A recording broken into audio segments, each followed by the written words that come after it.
This demo shows the use of DC elements in RDF encodings. This is the RDF primer document. As you notice, this is a document written in 2004, so you can expect they're still using the legacy DC namespace. But that does not hurt our purpose a lot, because we only demonstrate the idea of using DC elements in RDF syntax. Section 6 talk about some RDF applications, RDF in the field. Number 1 is Dublin Core Metadata Initiative. Let's take a look at this section and look at one example here. So example 30, a web page described using Dublin Core properties. First of all, properties is a synonym of elements in DC's term, so I don't think you should have problem with that.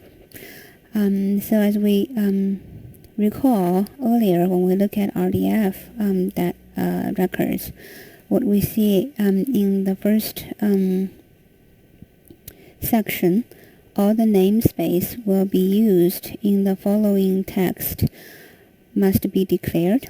So here RDF declared two namespace. One is RDF itself, and another is DC. As you see, this is a legacy DC namespace, element 1.1. And then because the namespace is declared, in the following RDF content, elements from DC space can be used. One example, DC title is applied here.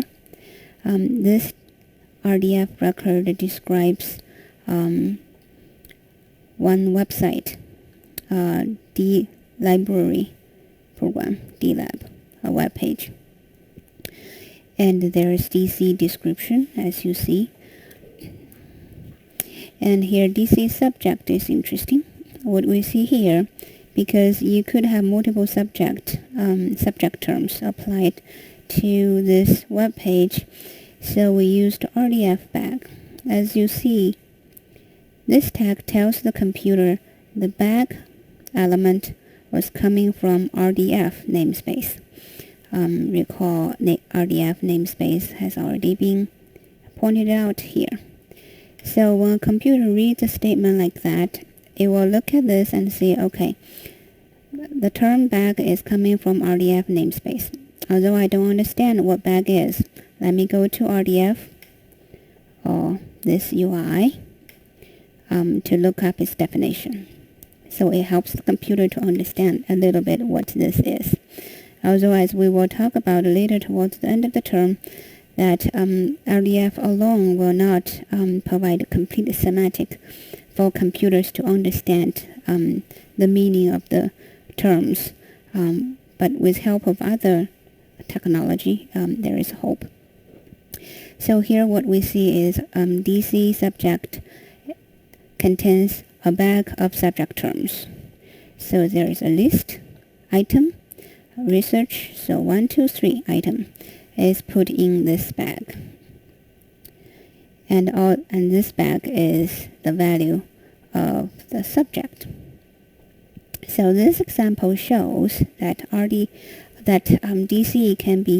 elements can be used freely in different type of encodings. We saw HTML in the first example, and now we see in RDF. And we also see that once you have namespace declared, you can mix different elements defined in different sources together in one RDF document. That saves you a lot of trouble. You don't have to define another bag. You can just use RDF bag. Okay, that's all for now.